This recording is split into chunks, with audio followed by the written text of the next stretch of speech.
Hello friend, this is Mukesh from Unacademy. बहुत ही super duper short यानी कि 1-2 मिनट के वीडियो में आपका स्वागत है। 14% MSME permanently out of business हो गई हैं ड्यू टू कोविड-19 पेंडेमिक। आप सभी को पता है कि एमएसएमई आपके जीएस के पेपर 3 में है ही, ठीक है। और उसके बाद प्रीलिम्स का भी क्या है आपका कवर होता है। तो प्रीलिम्स से कौन कौन से पॉइंट कवर होते हैं इसमें हम देख लेते हैं। कुल मिला के आप सभी को पता है कि कोरोना काल में बहुत ज़्यादा लॉकडाउन हुआ था तो उसका बहुत ही आपका क्या कहते हैं प्रतिकूल असर यानी कि बहुत ही बैड इफेक्ट पड़ा था आपका किस पे, एमएसएमई सेक्टर पे, ठीक है। अगर हम जो है एक रिपोर्ट की बात करें जो यानी सर्वे जो हुआ है जिसका नाम है global alliance for mass entrepreneurship, तो इन्होंने जो सर्वे किया तो इनके सर्वे में पाया गया कि यार 14% जो है आपकी इंटाइटीज हमेशा के लिए बिजनेस छोड़ के चले गई हैं। क्यों?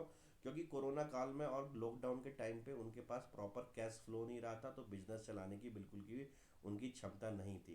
तो this would be the one of the hardest, एक कह सकते हैं कि भाई बहुत ज़्यादा हिट हुआ एमएसएमई सेक्टर को, ठीक है।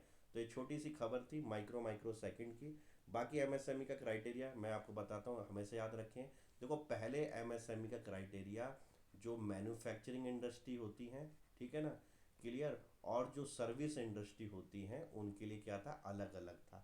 अब दोनों का एक कॉमन क्राइटेरिया हो गया। अब इससे कोई फर्क नहीं पड़ता कि आप मैन्युफैक्चरर हैं या आप सर्विस या तृतीयक क्षेत्र से हैं, ठीक है। तो अब सिंपल सा क्राइटेरिया है, आप समझो माइक्रो इंडस्ट्री आपकी कब बोली जाएगी, जब आपके प्लांट का इन्वेस्टमेंट या मशीनरी का इन्वेस्टमेंट 1 करोड़ से ज़्यादा ना हो, अर्थात 1 करोड़ के अंदर हो, और आपका टर्नओवर 5 करोड़ से ज़्यादा नहीं होना चाहिए, तो इसको आप माइक्रो जो है इंटरप्राइजेस काउंट करोगे, ठीक है। प्रीलिम्स में बहुत बार पूछा जाता है, ठीक। स्मॉल कब बोलोगे, जब आपके प्लांट या मशीनरी में जो भी आपने इन्वेस्टमेंट करा है ये 10 करोड़ से ज़्यादा ना हो और आपका एनुअल टर्नओवर 50 करोड़ से ज़्यादा ना हो, तो आप स्मॉल इंटरप्राइजेस कहलाएंगे।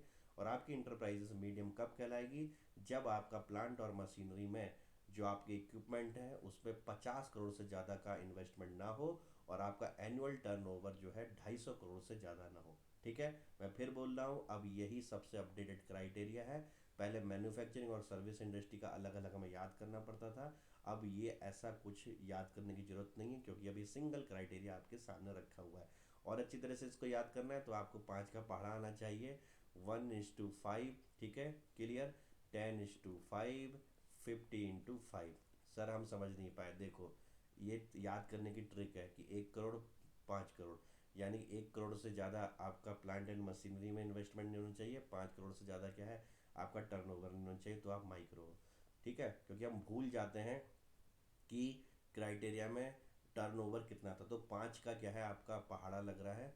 जैसे 10, तो 10 का 5 कितना होगा, 50 हो जाएगा, 10×5 = 50, यानी 10 करोड़ क्या है आपका प्लांट और मशीनरी में इन्वेस्टमेंट, इससे ज़्यादा नहीं होना चाहिए। टर्नओवर 50 करोड़ से ज़्यादा नहीं होना चाहिए, ठीक है। ऐसी 50 क्या हुआ आपका कि मशीनरी में आपका इन्वेस्टमेंट 50 करोड़ से ज़्यादा नहीं होना चाहिए, 50 × 5 यानी कि 250, यानी 250 करोड़ से ज़्यादा का आपका टर्नओवर नहीं होना चाहिए। ये छोटी छोटी चीज़ भी आपके प्रीलिम्स में काम देती हैं। तो इस छोटे से वीडियो में और कुछ था नहीं, बाकी एमएसएमई को मैंने डिटेल में आपको करा ही रखा है, तो आप चाहें तो एमएसएमई पे आंसर लिख के प्लस की क्लास में मेरे से चेक करा सकते हैं।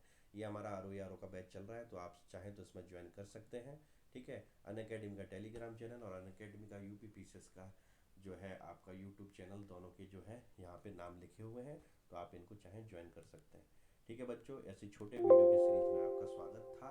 कमेंट बॉक्स में लिखिए अगर ऐसे वीडियो और भी चाहिए आपको, या इस टॉपिक में कुछ भी और आपको लगता है कि छूट गया है तो हम उसको क्या करेंगे, कवर करेंगे।